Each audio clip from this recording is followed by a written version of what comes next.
اللہ تبارک و تعالی نے حکم ارشاد فرمایا، فصلی لربک ونحر، اور اپنے رب کے لیے نماز پڑھو اور قربانیاں کرو۔ اللہ کے رسول صلی اللہ علیہ وسلم کو حکم ہے قربانی کرنے کا۔ قرآن میں جگہ جگہ قربانی کا حکم اللہ تبارک و تعالی نے فرمایا ہے، لیکن ایک بات انسان کے فہم و ادراک سے ورا ہے۔ انسان کے دماغ میں یہ بات نہیں اٹ رہی ہے کہ کسی جانور کا خون بہا کر اللہ کی عبادت ہو، کسی جانور کو قتل کر کے اور یہ سمجھنا کہ ہم نے نیکی کر لیا، کسی جانور کا جان لے کر اور یہ خیال کرنا کہ ہم نے بہت بڑا پن اور ثواب کا کام کر دیا۔ یہ انسان کے دماغ میں بات نہیں اٹ رہی ہے، انسان کو یہ سمجھ میں نہیں آ رہا ہے، مگر ہمیں اور آپ کو یہ سمجھنا ہوگا، ہمیں اور آپ کو یہ جاننا ہوگا، اور ہمیں اللہ رب العزت کے حکم کے سامنے سر کو خم کرنا ہوگا، کیونکہ بندے کی بندگی اسی میں ہے کہ رب ذوالجلال کے حکم کے سامنے اپنے سر کو خم کرے، کیونکہ اللہ تبارک و تعالی جس چیز کا حکم دیتا ہے بندہ وہی کرے، اسی میں اس کی بندگی ہے۔ اور یہ بھی تو بات ہے کہ اللہ تبارک و تعالی اپنے محبوب بندوں کی ادا بھی محبوب اور پیاری ہوتی ہے۔ اللہ تبارک و تعالی اپنے محبوب بندے کے ادا کو پسند فرما لیتا ہے تو اس ادا کو مسلمانوں میں طریقہ قرار دیتا ہے۔ اسی طرح حضرت ابراہیم علیہ الصلاۃ والتسلیم نے اپنے بچے کو خدا کی راہ میں قربان کرنا چاہا، اللہ تبارک و تعالی نے اس کے بدلے دمبا کی قربانی قبول فرمائی، اور پھر حضرت ابراہیم علیہ الصلاۃ والسلام کو بشارت دی، قد صدقت الرؤیا انا کذالک نجزی المحسنین، میرے خلیل تم امتحان میں کامیاب ہو گئے، میرے خلیل تم امتحان کی راہ میں ثابت قدمی نکلے، ہم مخلصین کو ایسے ہی بدلہ دیتے ہیں، ہم نیک بندوں کو ایسے ہی جزا دیتے ہیں۔ اور پھر اللہ رب العزت نے اپنے محبوب پیغمبر حضرت ابراہیم علیہ الصلاۃ والتسلیم کی اس ادا کو تمام مسلمانوں میں جاری فرما دیا، اپنے تمام صاحب مال بندوں پر انہی کی اتباع میں، ابراہیم علیہ الصلاۃ والتسلیم کی پیروی میں ہر سال اپنی راہ میں جانور کی قربانی واجب قرار دی۔ حضور صلی اللہ علیہ وسلم کی حدیث ہے، آپ صلی اللہ علیہ وسلم ارشاد فرماتے ہیں، صحابہ اکرام نے کہا، ما ہذہ الاضاحی یا رسول اللہ، اے اللہ کے رسول صلی اللہ تعالی علیہ وسلم، یہ قربانی کیا ہے، یہ قربانیاں کیا ہیں؟ حضور علیہ الصلاۃ والتسلیم نے کہا، اے میرے غلاموں، اے میرے صحابہ، آپ جان لیں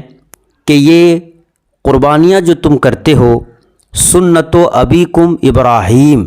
یہ تمہارے باپ حضرت ابراہیم علیہ الصلاۃ والتسلیم کی سنت ہے۔ صحابہ اکرام نے کہا کہ یا رسول اللہ، اس پر کیا اجر ہے، اس پر کیا ثواب ملے گا؟ حضور صلی اللہ علیہ وسلم نے ارشاد فرمایا کہ جب تم جانور کو اللہ کی راہ میں قربان کر دو گے، اللہ کی راہ میں جانور کی قربانی دو گے، تو اللہ رب العزت اس جانور کے خون زمین پر پڑنے سے پہلے قبول فرما لے گا،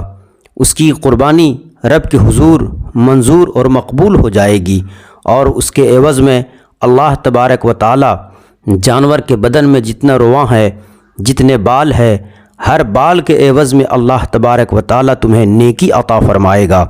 ہر بال کے عوض میں اللہ تبارک و تعالی تمہیں حسنہ عطا فرمائے گا، اور پھر قیامت کے دن یہ جانور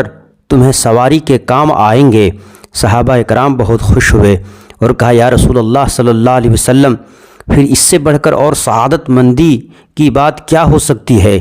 کہ ہمیں بھی اللہ نے پیدا کیا، جانور کو بھی اللہ نے پیدا کیا، تو پھر سب تو ہم اللہ کے مملوک ہیں، اگر اللہ کے راہ میں کسی چیز کو قربان کر دیں، کسی چیز کی قربانی دے دیں، یہ تو بہت بڑی فضیلت کی بات ہے۔ تو کچھ ذہنوں میں یہ بات گونجتی ہے، کچھ ذہن و فکر میں یہ سوالات پیدا ہوتے ہیں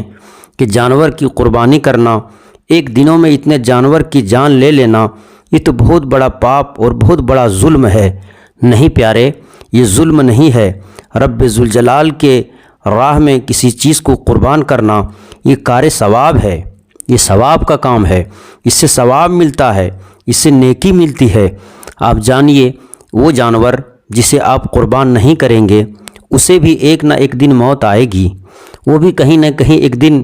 گر کے پڑ کے مرا رہے گا، یا پھر اسے ذبح کر کوئی کھا جائیں گے۔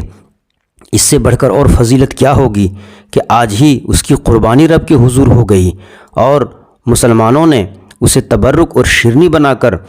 غریب اور فقیر میں تقسیم کر دیا، نیکی بھی حاصل ہو گئی، جانور کی بھی فضیلت بڑھ گئی، اور ایک مسلمان بھی اس سے ثواب حاصل کر کے رب کے حضور قرب کا ذریعہ بنایا۔ اس لیے نبی پاک صلی اللہ علیہ وسلم کی یہ سنت، صحابہ اکرام کی سنت، بزرگان دین کی سنت، عرصہ دراز سے یہ قربانیاں چلی آ رہی ہیں، اور حد تو یہ ہے کہ ہر انبیاء اکرام کے امتیوں پر قربانیاں تھیں، طریقے جدا جدا تھے، طریقے مختلف تھے، مگر ہر زمانے میں قربانی رہی، ہر زمانے میں لوگوں نے قربانی کی۔ آج کا یہ کوئی نیا اور جدید طریقہ نہیں ہے۔ لکھنؤ کے ایک شاعر نے کیا ہی عجیب نقشہ کھینچا ہے اور کیا ہی عمدہ کہا ہے، یہ عجیب رسم دیکھی کہ بروز عید قرباں، یہ عجیب رسم دیکھی کہ بروز عید قرباں، وہی قتل بھی کرے ہے وہی ثواب لے الٹا، وہی قتل بھی کرے ہے وہی ثواب لے الٹا۔